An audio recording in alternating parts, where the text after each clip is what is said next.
پای پنجره نشستم، کوچه خاکستریه باز زیر بارون.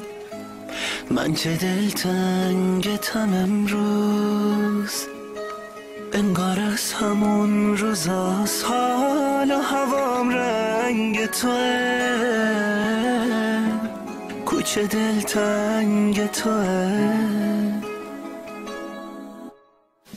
دلم گرفته دوباره هوای تو رو داره، چشمای خیزم واسه یه دیدنت بیقراره.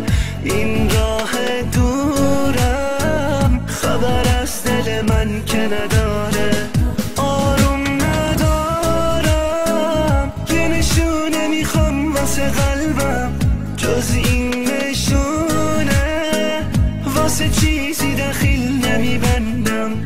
این دل تنهام دوباره هوای تو رو داره.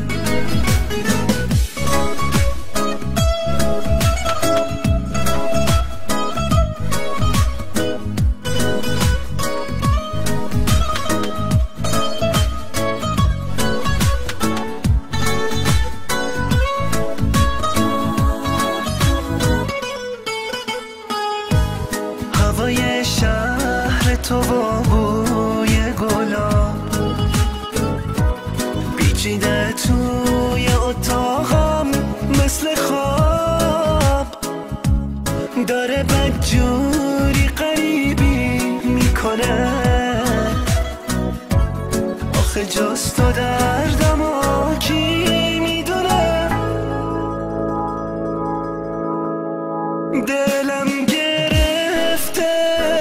دوباره هوای تو رو داره، چشمای خیزم واسه یه دیدنت بیقراره.